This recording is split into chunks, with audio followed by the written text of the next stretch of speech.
এখন চাউমিন বানিয়ে আনলো। হ্যালো বন্ধুরা, গুড মর্নিং। এখন বাজে সকাল 7টা। তো 7টার সময় ঘুম থেকে উঠে এখন বসে রয়েছি। এখনো বিছানা ক্লিন করা হয়নি, তো সেগুলো সব করব।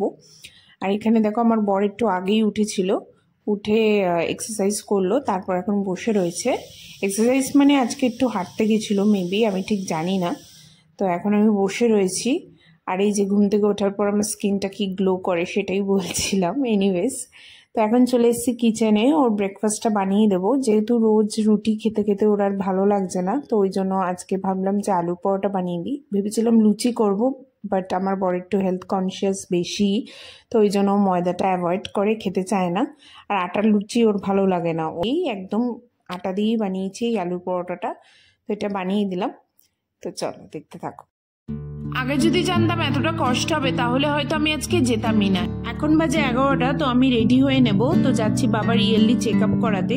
তো যেহেতু হসপিটালে যাচ্ছি ওই জন্য আমার একটু টেনশন হচ্ছিল, বাট টেনশনে তেমন কিছু ছিল না, সেটাই বাবা বলছিল। বাট আমার তো একটু টেনশন হয়ই, সব কিছুতে আমি একটু বেশি টেনশন করি।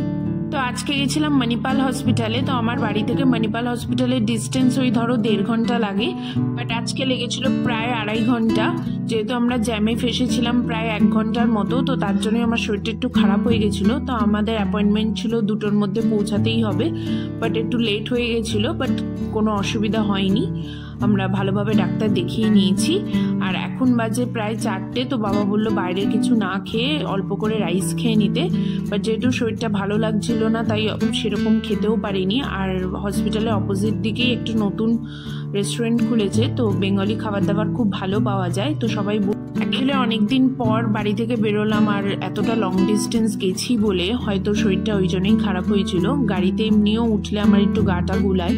তো এনিওয়েজ এখন বেরিয়ে যাচ্ছি। আর আজকে তো স্যাটারডে, আমার বরের হাফ ডে ছিল, আর ওইদিকেই ওর অফিস, তো ওই জন্য ওকেও ভাবলাম পিক করে নিই। তো ও আমাদের সাথে একসাথেই বাড়ি ফিরলো। আর এখন ও দেখো কয়েকটা লজেন্স আনতে বলেছিলাম, সেটাই আমায় দিচ্ছিল, যেহেতু আমার গা গুলাচ্ছিল।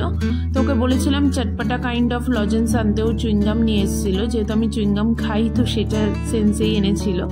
তো এখন দেখো ও ভিডিও করে দিচ্ছিল, বাট আমি বলছিলাম আমার ভালো লাগছে না, ভমিটিং আসছে। তো ওই জন্যই ও ভিডিও করছিল যাতে আমার মনটা ডাইভার্ট হয়ে যায়, বাট কিছু করার নেই, শরীরটা ভালো লাগছিল না একদমই। তো এখন বাড়ি চলে এসেছি, যেহেতু দুপুরে সেইভাবে কিছু খাইনি, একটু খিদেও পেয়ে গেছিলো। তো মাকে বললাম একটু চাউমিন বানিয়ে দিতে, তো মা সেটাই বানিয়ে দিচ্ছিল।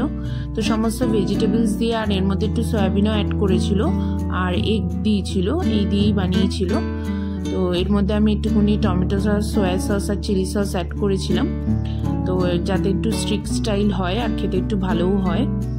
আর হ্যাঁ, এর মধ্যে আমি একটুখানি ম্যাগি মশলা আর দিয়েছিলাম গোলমরিচ গুঁড়ো, বেশ ভালো হয়েছিল। তো এখন দেখো আমি একটা ট্রানজাকশন ভিডিও শ্যুট করবো, ওই চুটকি মেরে হয়ে যায় না তাড়াতাড়ি রান্না, সেটাই আমি এখানে করছিলাম। তো যাই হোক, এখানে বেশিক্ষণ আমি মাকে হেল্প করতে পারিনি, মাই করে দিচ্ছিল পুরোটা, যেহেতু মা বলছিল তুই অনেকটা জার্নি করেছিস, যাকে একটু রেস্ট নে। তো আমি রেস্টই নিচ্ছিলাম, তো মাই পুরোটা করেছে।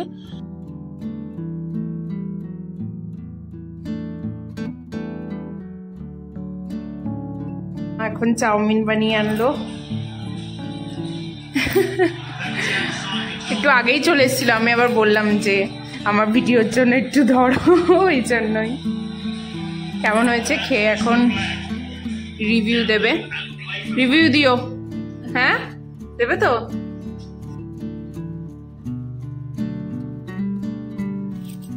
বাইরের চাউমিন অতটা আমার ভালো লাগে না, তো ঘরেই ওই মানে বাইরের মতোই বানিয়েছি পুরো।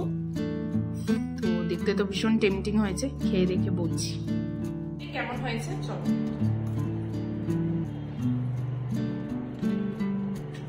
খেতে খুব ভালো হয়েছে। আর তোমরা দেখতে পাচ্ছ একটু কম অয়েল দিয়েই বানাতে বলেছি, সেরকম অয়েল নেই। আর এর মধ্যে মা অল্প করে সয়াবিনও দিয়ে দিয়েছে, তো বেশ ভালো লাগছে খেতে। চলো এখন আমরা এটা এনজয় করি। আর গেছিলাম কলকাতায়, এখন আসলাম, এসে একটু ফ্রেশ হয়ে নিয়েছি, তো এখন স্ন্যাক্স হিসেবে এটা খেয়ে নেবো। তো এখন বাজে রাত্রি 10টা, এখন ডিনার করতে বসে গেছি। এখানে নিয়েছি সয়াবিন কারি আর পনিরের তরকারি, আর ছিল রাইস। ভিডিওটা এন্ড করতে পারিনি, তাড়াতাড়ি ডিনার করে শুয়ে পড়েছিলাম। শরীরটা ভালো লাগছিল না, তাই ভাবলাম ঘুমিয়ে পড়ি। তো ভিডিওটা আর এন্ড করা হয়নি। আর কালকের ভিডিওটা অনেকটা ছোটই হয়েছে, কারণ বেশি সেরমভাবে শ্যুট করিনি। আর শ্যুট করব সেটাও ভাবিনি, বাট তাও একটু একটু শ্যুট করেছিলাম, তো সেগুলোই তোমাদের সাথে শেয়ার করছি। ভিডিওটা যদি কালকের ভালো লেগে থাকে, do like, comment, share and subscribe my channel. আবার একটা নতুন ব্লগে দেখা হবে। আর এই ব্লগটা ভালো লাগলে তোমরা কিন্তু অবশ্যই জানিও, আর সাবস্ক্রাইব করতে ভুলো না। আবার একটা নতুন ব্লগে দেখা হচ্ছে। সবাই ভালো থেকো, সুস্থ থেকো।